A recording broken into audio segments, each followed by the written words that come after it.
This video is brought to you by friend of the channel Squarespace. Stick around to learn more about them, as well as a special offer they're making available through my channel. Alright, here's how it's going to go with Sonic Frontiers. There's going to be a bunch of people that are like, this is bad, but it has some good stuff. There's going to be a bunch of people that are like, this is pretty good, but it's held back by some bad stuff. For the record, I'm in the bad camp, okay? I think this is not good. Not good at all. In almost every core aspect of the game, there's something really shitty here, from technical performance to this weird-ass level design, to one of the worst cameras I've had to contend with in years, to just how lifeless this whole thing feels. But having said all of that, Sonic Frontiers is actually a pretty big achievement for Sonic Team, because what they've done here is arrive at a formula for what could one day be a good Sonic game. It's a bit of an understatement to say that in the years following his 2D heyday, Sonic has never been able to find a rhythm the same way that Mario has, for example. The quality of the 3D Sonic games was wildly inconsistent for a bunch of reasons, and Sonic Team were generally just throwing stuff at the wall to see what would stick. I don't think Sonic Frontiers sticks, but it has the makings of something that one day could. Its sense of scale really fits because it allows you to go fast. Its boss encounters are often really clever and lean into that speed fantasy. Some of the open world sections work really well and are fun to make your way through, and some of the cyber levels, as they call them, the more classically inspired ones, were actually fantastic. So I think Sonic Team have cracked it here, I really do. I think that if they stuck with this overall structure and built on it, Sonic is a franchise at that point, which sounds crazy for a character that's 30 years old. But yeah, that would be a series that I'm down for. But this one, Sonic Frontiers, that is not there yet. This is just a proof of concept. It feels like an alpha. It feels feature complete, but so lacking in so many crucial areas that its best parts are all undermined by some technical or design issue. It's just really haphazard. It's ambitious, it's got some great ideas, but it is a mess. And like I said, some people will think this is a glorious mess. I think it's just a mess. Okay, let's do technical first. This is what rain looks like in Sonic. Looks like I'm the only one who made it out of that. Whatever it was. Whew. This is a PS5 game, by the way. Sonic Frontiers looks pretty average at best and pretty awful at worst. It's just a lot of very basic, empty landscape filled with muddy textures. Character detail is super low. This world has an alarming lack of color that is so underscored whenever you contrast it with the color present in the cyber stages. It just doesn't look good. This is a game that is coming to all platforms, including the Switch. It does feel like they baselined the visuals on what the Switch was capable of and then just shipped that for every other platform. Frame rate is also not great. On PS5, it's generally okay, but it definitely dips a lot, and given that the game does not look very good at all, I guess that's just down to how hard the engine has to work to load everything in when you're moving that fast. Which brings us to Pop-In. Holy mother of God, I have not seen Pop-In this bad in a premium game, like, ever, maybe? There was that stuff earlier this year with Horizon Forbidden West, but that was infrequent, and the more egregious examples were clearly bugs. Sonic Frontier is like the worst of Horizon, but just all the time. It's astounding. It is absurd. I can't believe how bad the pop-in is here. It is everywhere, and it is shameless. It completely robs the world of any sense of immersion, and I really can't believe that it's shipped this way. This pop-in is not just a problem from a visual sense, it also affects gameplay as well. Often you'll see distant objectives that you're trying to reach, but the actual level assets that you need to use to reach them aren't visible unless you move closer to them. So part of the gameplay loop of Sonic Frontiers, and this is not exaggeration, is to move toward things to see if some part of the level pops in so that you can use it. I'm for real, man, my God. Anyway, when I played this earlier this year, I was like, oh God, this is not good. This needs to be delayed. And everyone else was saying the same thing as well, by the way. The game was not delayed, and here we are. It's so laughable that I really don't know what else to say at this point. So let's just move on and talk about the open world design.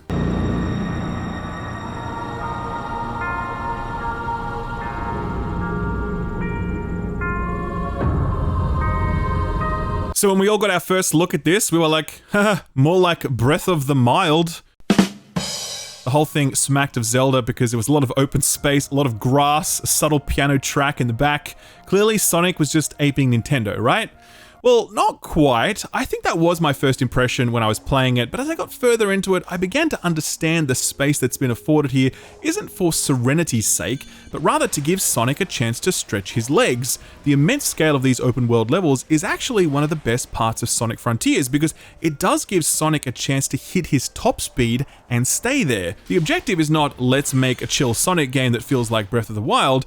The objective is, gotta go fast. And the overall map design really accomplishes that, and it's one of Frontier's best features. When I talk about a template that works and that should be built on, these huge, spacious levels are the foundation. I wouldn't have believed it if I hadn't experienced it for myself, but it actually does work. The problem is that, well, there are a lot of problems. First of all, they look terrible for all the reasons I listed earlier, but also because of how absolutely ridiculous all of these floating rails are. The best meme I saw was this, which I think really sums up how goofy all of this looks. What the fuck even are these rails? I think I should explain that first. So levels in Sonic Frontiers are comprised of a number of different activities. There are challenges that unlock new portions of the map.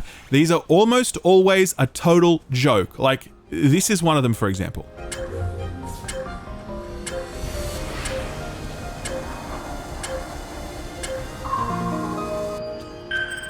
That's it. I literally just had to run on a hamster wheel for a few seconds. I wasn't doing anything else, by the way. I was just pressing the direction button and the run button. That was it. There's another one where I have to deal 50 damage to this thing in 10 seconds. You'll notice I'm dealing 16 damage every hit, and all I'm doing is spamming the square button. That's it. That's the fucking puzzle. Anyway, this stuff opens up sections of the map. You'll notice a bunch of small icons. These are MacGuffins I need to collect so I can advance the story. My friends, Amy, Knuckles, and Tails have all been captured, so I need to free them. Collecting enough of these items allows me to talk to them at various points, which then opens up new goals, usually relating to finding Chaos Emeralds. So these MacGuffins are typically tied to a traversal challenge in the open world. Most of the railings and the floating platforms you see are so you can reach these MacGuffins. You jump around a bit, grind a rail or two, bounce off a spring, and if you've done it right, you get launched into one of these, and then you can move on and find the next one. The other rails you'll see are these bigger silver rails, and these are sort of like fast travel, which is actually pretty cool, and it's a nice way to handle getting around in these massive spaces that really fits for Sonic. So coming back to these traversal challenges, typically levels in video games have a certain syntax, a set of governing rules that create a sense of cohesion, topography, architecture, signposting, enemy placement, collectible locations, color palettes, whatever. Taken together, these things make levels feel like they make sense, even when they can be purposefully disorienting, such as in the case of, say, Elden Ring. Sonic Frontiers doesn't have any of that logic or syntax. It feels so thrown together. The best way I can describe it is, imagine a massive kid's playground, and strewn about it are lots of random jungle gyms, just scattered anywhere. Maybe one section has 3 jungle gyms stacked on top of each other, maybe another one has none. Maybe it does, but you can't see it yet because it hasn't popped in. The term jungle gym is really important though, because other games manage to dress up their traversal challenges in a way that matches their setting. So you're always jumping in Mario, but we're jumping on clouds, and then we're jumping on floating platforms over lava, and then we're floating in sand tornadoes, etc. The traversal challenges in Sonic Frontiers do not work like that. They are all floating rock and steel. Always. In each new biome, their structure is identical to the previous biome. Their design is totally independent of the level in which they're set. That is why I call them jungle gyms. They are just floating, nondescript scaffolding. This touches on a broader point about how these different biomes have absolutely no personality or functionality beyond their color palette. Whether you are in green fields or sandy dunes or volcanic rock, it's all the same. There are no interactive gameplay elements specific to that setting. There are no sand tornadoes to ride. There's no exploding volcano to hitch a ride on. There's nothing like that. So you essentially have levels that are functionally identical right the way through, with no gameplay elements specific to that location, and a series of traversal challenges that all feel the same over and over again. So if all of this is so shit, why am I saying that this format or this template works? Well, like I said, the space is good because it lets Sonic run, and the traversal challenges can be pretty great, actually, but all of it feels like scaffolding right now, onto which you would graft the rest of the video game. Like, what if these floating rails weren't just rock and steel in every biome, but were vines in a jungle, or ice sheets in a frozen land, or wooden beams in some sort of Viking-inspired level. Yes, I have been playing too much God of War. What if the traversal relied on elements of the environment, like heat, or wind, or fucking magic pixie dust? I don't know. Every other platformer you've ever played does this stuff. It arrives at a setting, and then it uses it to evolve not only visual presentation, but functionality of puzzle and platforming challenges. That's what makes each level feel distinct and stop the whole experience from becoming repetitive. Sonic Frontiers does not do that, but it could if it wanted to, and I hope that they do in the sequel, because that would be good. This does not feel like a finished product. Right now, it feels, as I said, like an alpha. The skeleton is here, but the meat on the bones is not. And the linear levels are good, but they are not enough to save it. Peppered throughout these open world landscapes are little altar things that transport you to old school inspired Sonic stages. They are pulled from classic Sonic levels, which you'll probably be familiar with, but they're rebuilt from scratch and they do their own unique thing in their own way. One Green Hills level may involve running forward, another one might be side on, while another one is a sort of kart style race, complete with drift sections. The color of these levels is fantastic. Too good, in fact, because when you arrive at them, they immediately provide this stark contrast, highlighting just how bland and lifeless the open world sections feel. These brief snippets we get here, this is how the whole game should look. And whenever I leave these spaces and arrive back in the overworld, I feel like I've suddenly turned my monitor's brightness down 85%.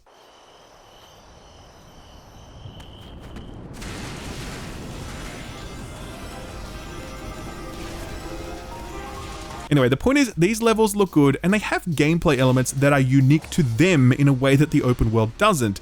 It has collapsible flooring, forcing you to move quickly.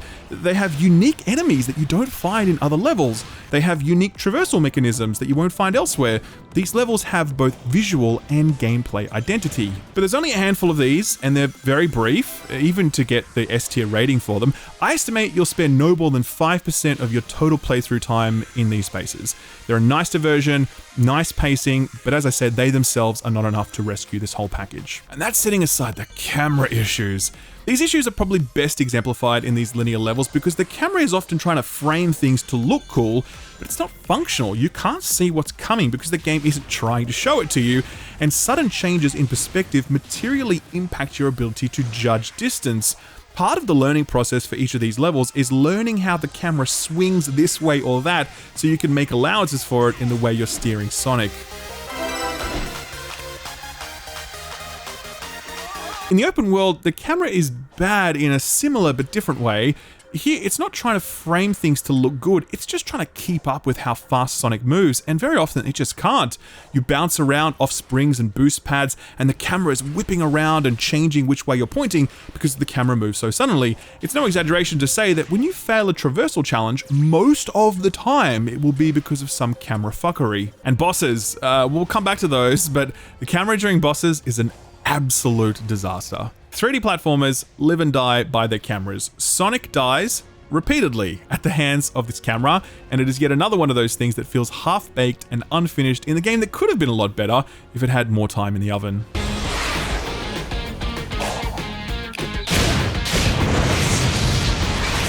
Okay, so there is combat in Sonic. The enemies you fight, kind of an interesting mix, but there's not many of them, and they all feel like they belong in a different video game. They are all faceless mechanoids, or these lithe geometric figures, set against the character designs of Sonic and his friends, and the sorts of enemies you find in the linear stages. These enemies look so out of place. Sonic's combat essentially revolves around pressing the square button a lot. If you hold it down, you do a big combo. There's some other stuff in there as well, but it all does the same thing as holding down the square button, so there's really no point to any of it. The most unique move in the arsenal is one that lets you run around in a circle and create a ring that will disrupt enemies who are shielded. That's cool, but it's also a bit clunky to use, and later on you get an upgrade that automatically does it for you, which kind of guts the move and makes it way less fun to use. So combat against normal enemies works, but it's pretty mindless and the camera sucks. It just cuts around a lot while you're fighting, and it really fails to frame the action well. It also just makes combat seem like a clusterfuck rather than anything more deliberate. I found that combat was so mindless and so annoying that I essentially avoided as many enemies as I could, which is fine by the way, because there's actually no real need to fight them. Most of your upgrades come without having to kill anything, and yet you basically could remove most of the enemies from the open world and nothing of value would be lost. The boss encounters is where Sonic Frontiers really shines. Some of the bosses are excellent. At their absolute best, these encounters are epic showdowns with massive bosses who loom large over the landscape. The Stingray is the best example, where you have to run along its tail and dodge projectiles to catch up with him and then kick the shit out of him up close. It's good. You're like, yes, this is a great Sonic boss. Love it. Then there are these weird Shadow of the Colossus style encounters where you have to climb them and it's so fucking janky and the camera is, it's so bad. It's like the worst. Look, overall, the bosses are a mixed bag, but when they hit right, and these showdowns are some of the best moments in the game. It's yet another example of Sonic Team arriving at something cool that makes you think, yes, this is the future of Sonic. That future is not here and now, not in Sonic Frontiers. Dude, relax. You've got brains like Eggman, speed like me, and can fly with your butt. The last thing I want to talk about is something I mentioned a little throughout the review, and that's just how lifeless this whole thing feels. I've spoken about visuals, about the distinctiveness of the biomes, of enemy design, but there's one point that really brings that home, and it's the way that Sonic Team treats its characters and story. Sonic Frontiers has a grimdark, self-serious plot like it's a fucking Snyder movie, crossed with this weird, quippy humor that feels so awkward. You want the perfect example of the Snyder-Whedon crossover? Here it is.